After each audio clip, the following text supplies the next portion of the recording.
So, like we said, the build is complete. I'm just going to explain a few things. First of all, we've got the parts. I'll sort of break down the parts that still need to be fitted. So the tank's all basically built up, and I really try to keep as much construction as I can on the vehicle. I really want to minimise the amount of parts that come on and off in most cases. The other thing that I've left off is this recovery wire here, just because I want to paint that separately. It just gets placed on the back deck. And also, as I mentioned, we've got the grille as well. That will get painted separately before it gets fitted. Now, let's push that to one side and talk about something else. Okay, if you get anything out of this video, it may well be this, and that we've still got quite a few parts on the sprues. Got some there, okay, something there, something there, something there, something there. Now, we know in some cases we didn't use all the parts, and in some cases there are options that we also chose not to implement. But it will not harm you at all if you just go through the instructions maybe one more time just to double check, because the way we built this, we jumped all over the place. We basically built that.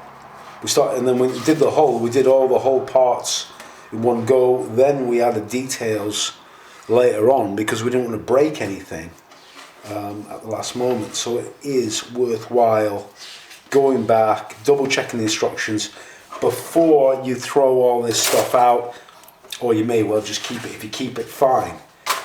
Believe me, 13 years modelling this time round, and yeah, it has happened. I've thrown away the parts that I should have placed on. Anyways, top tip for you, if anything. Now, the other thing we're going to talk about is we decided to build, you know, we generally try and build as clean as possible.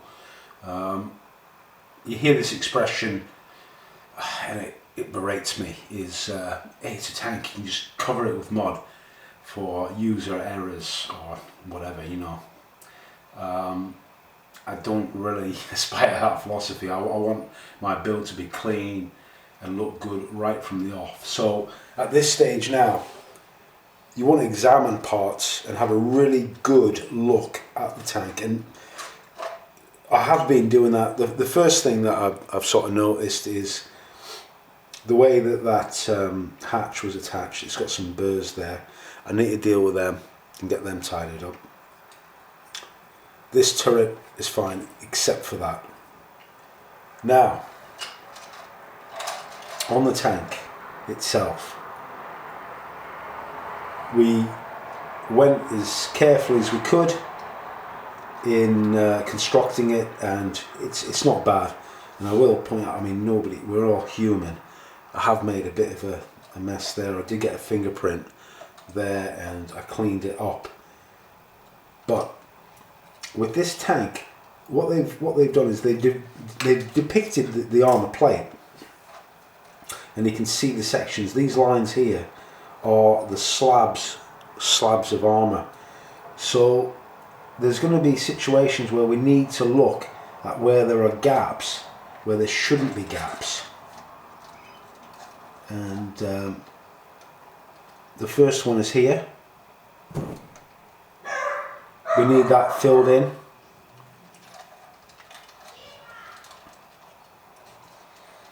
We need that line there filled as well.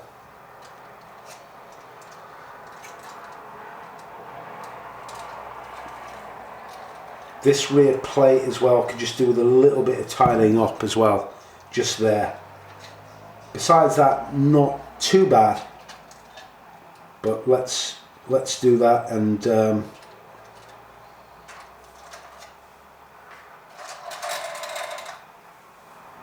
Okay, so let's talk about the product that we're going to use to deal with these hairline cracks. It's a product called Mr. Hobby's Mr. Dissolved Putty, and I was first put onto this by I think it was an aircraft modeler or something. I think I saw somebody using it, and the product itself is Dissolved Putty. It's not like putty in a tube. First of all, it's obviously inside this glass jar, and it's of a liquid nature. And this stuff can be thinned down with any of the Mr. Colour thinners, not specifically the leveling thinner, the normal non-leveling thinner will also can be used to thin this down further. And the best property about this product is that it's self-leveling. So we're using a product that we don't even need to sand after we apply it. Now I've just put a little bit of the thinner into this dish here, and the way we apply it is using a small brush, and we use very small quantities. And I'm just going to show you here. We'll start on the one hairline crack, this one here, and we'll bring you right into it.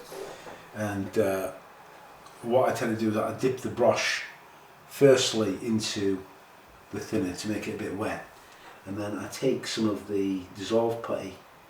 It tends to just some off the cap tends to be enough to start me off. So what I do is I run this along the hairline crack. It's a little bit thick there, so what I'm going to do is dip my brush into the thinner again and just let that sort of dissolve in. And this stuff is really, it's a real go-to for, especially for aircraft, for those little hairline, little cracks you can get that you need to seal up. In fact, we sort of call this stuff crack cream. That's the nickname that we came up with for it. So you can already see that's more or less closed up that joint. You might need to reapply it. If you do cover up the demarcation between the plates, so like that little line there, no problem, we can rescribe it, and we may well have to. Just keep making sure that you dip your brush into the thinner. It really helps the self-leveling properties of this product. I think the other one that is comparable is melted sprue, which I did keep a jar of. I need to make some up again. But this stuff really, just out the bottle, it really does the trick. And the secret is just keeping your applications light. We've got another little small crack, seam, well, it's actually where it didn't join, just underneath there on that splash guard. And you can use the leveling thinner again. It does dry quite quickly as well because we are using leveling thinner. Leveling thinner has got that property of working nice and quick. Okay, we've got another little tiny, this is really small, so what I'm going to do, I'm just going to wet it a little bit with the leveling thinner, then get some of the putty or crack cream, so it's going to be referred to from now on, crack cream, and just paint it onto the crack. Take your time with this, and you see that you're going to save yourself so much time as well by doing this, because you're eliminating the need to sand. And remember what we said about all these little bolts here? We want to preserve them. If we sand all over them, all of that detailed work is eliminated. And we are definitely going to avoid that. So by carefully looking at the model, we just go through, we can see just a few more just down here, very small.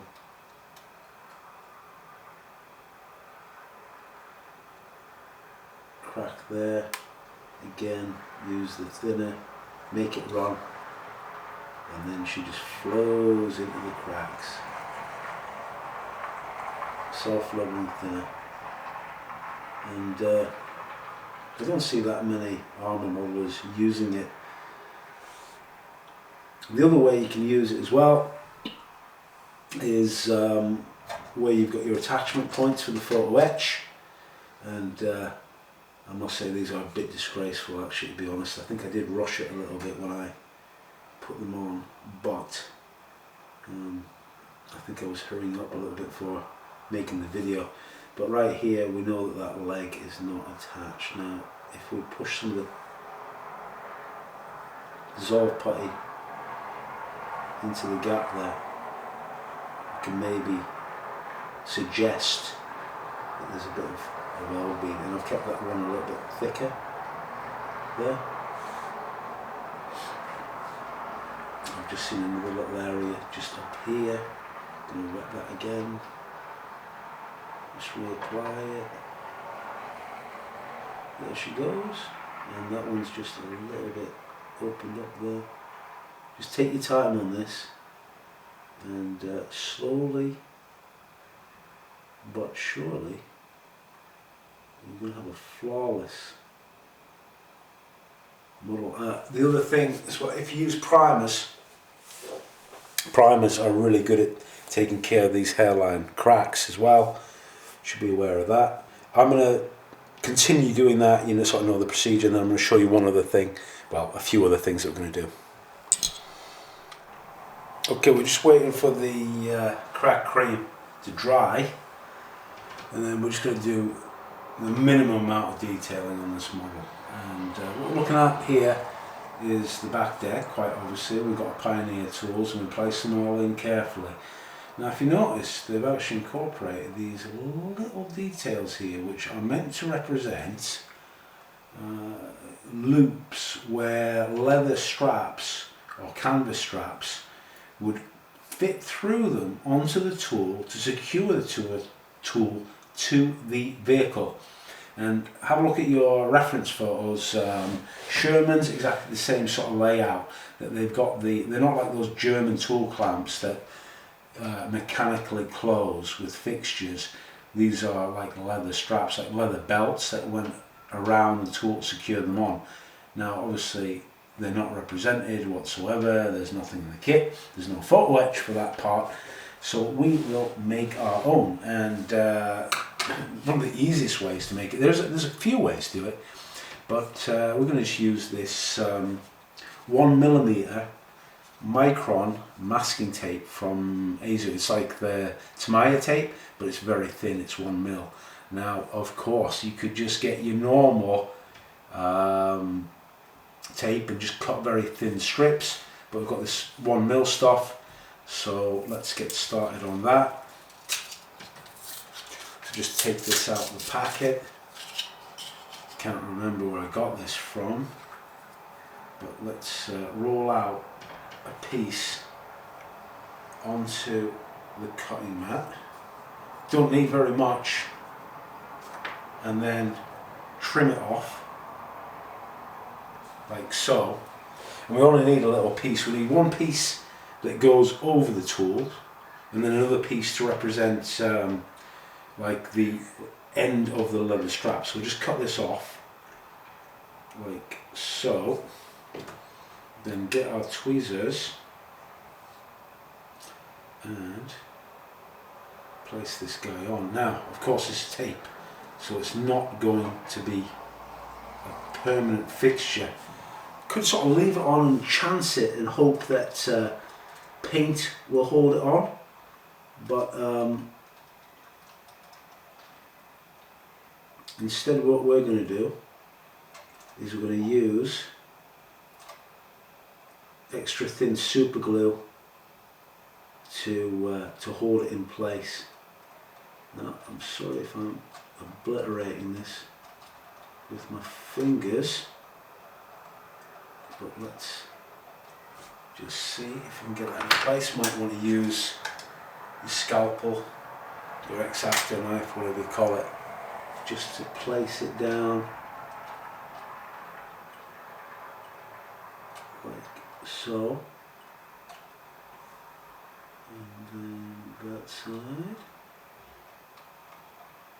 and there we go. I'll just hold that up and I'll just show you what I've done there, as you can see in detail. And that's it, just a little representation of a strap. Could even go further and do a buckle of some sort using some scrap PE. May well do so, but I'll get the rest of these on. Okay, I've got all the straps on with the tape. I'm going to use some thinnish super glue to secure them. So just put a blob down on whatever you use to hold your super glue, and then use a toothpick. And what we do is just sort of gently apply this stuff on. Be very careful. Just need a light amount, just a light coating on top. That stuff is going to make the strap or tape go solid. See this one? Sort of already popped off. Just apply it to the strap. Don't apply it really unless you can be very, very careful to get it underneath.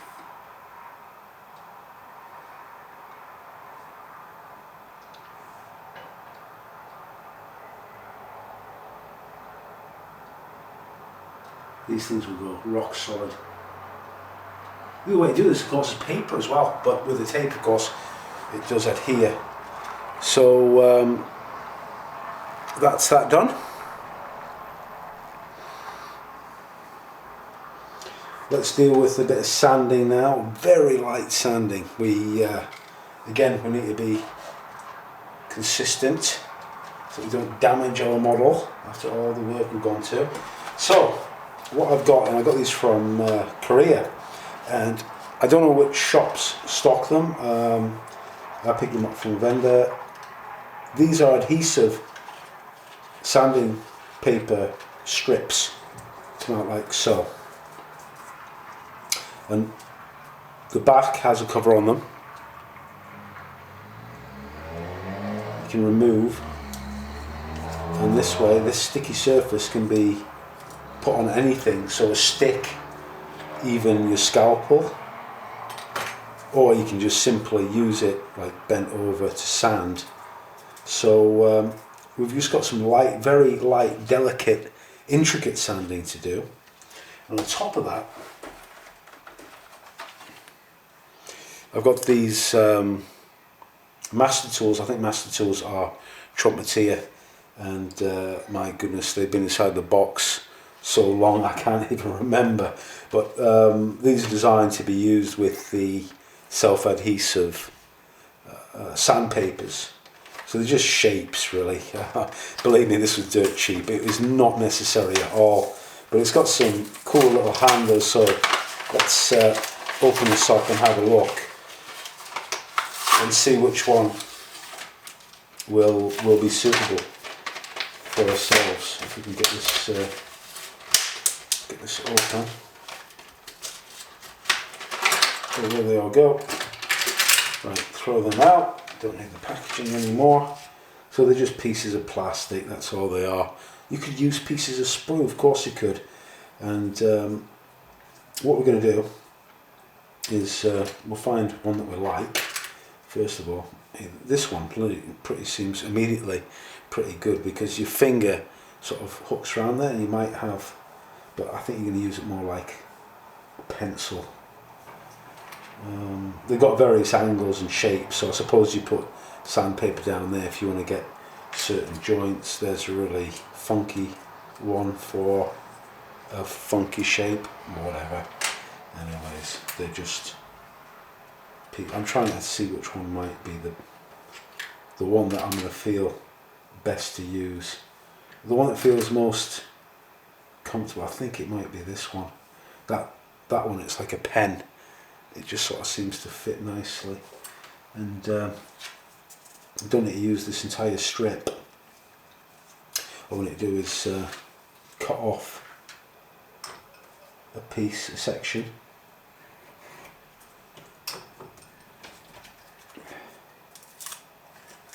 And then attach it onto the end like so, and now I've got sanding there on that flat edge, sanding on the bottom. So let's just give this a little whirl. I'm just going to take off these tiny little burrs on top of the Commander's gun coupler and just sort of scratching away on top of that. Just take your time, let the sandpaper do the work.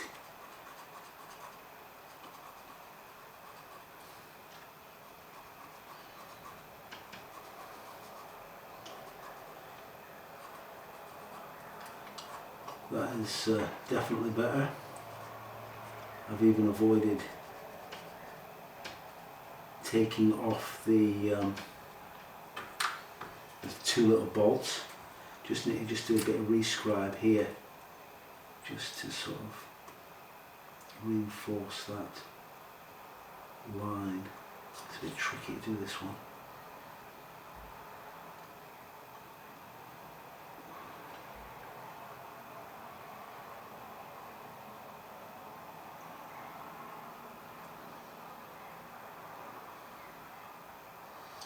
Just trying to find the old line. And then not too bad, okay. What we need to do now is just wet it. Take off the sanding sprue, the sanded plastic. That's pretty good. There's a few other areas that I just need to do this on.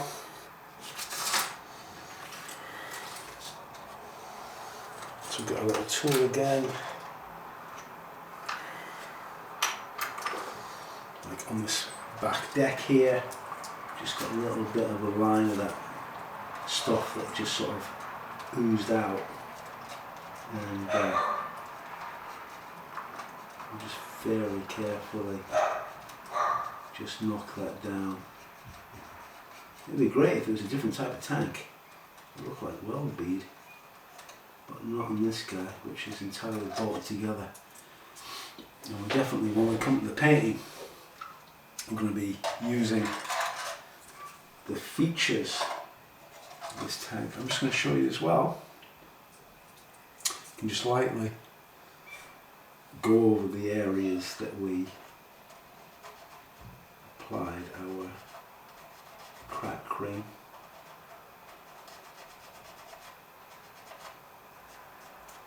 Look at that, that's perfect. There's a little gap there. It's totally disappeared. There's residue around here, you don't need to clean that up. This front edge here, let me put it down. Not breaking anything. Just quickly just go over here.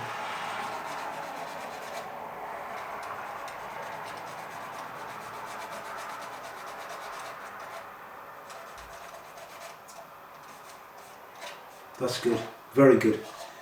And then again, remember looking over the model as well, we can see there's something that shouldn't be there, which if I'd cleaned up the parts properly, I don't have to be doing now. But let's just sand that away. A little bit more.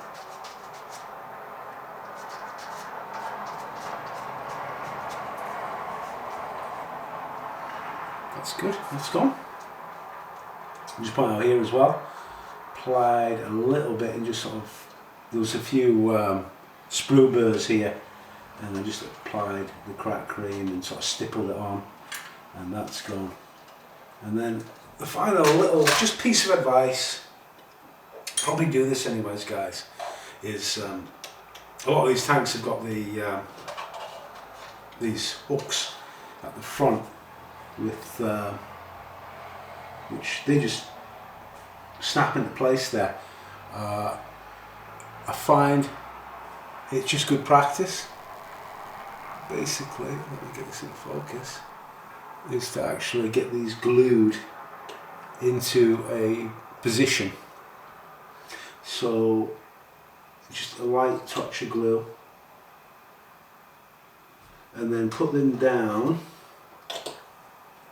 and of course these hooks hang vertically underneath their own weight, so make sure that they are vertical. Just adjust it if necessary.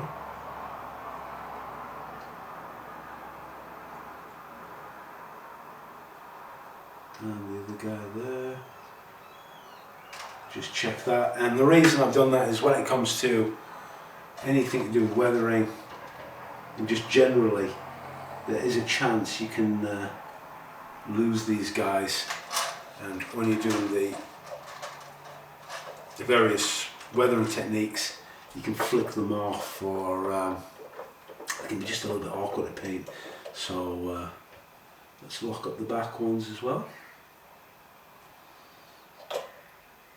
I don't think there's anything else to say prior to painting, which is going to be, of course, an entirely new subject on this build.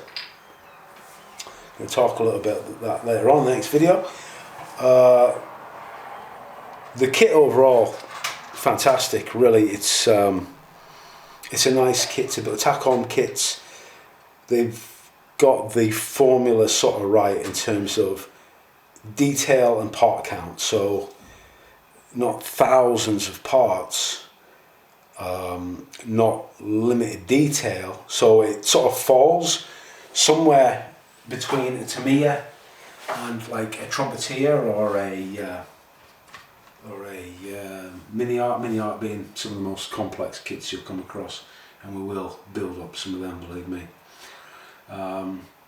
So detail's been rendered really well. It looks good, interesting subject as well. That concludes the building.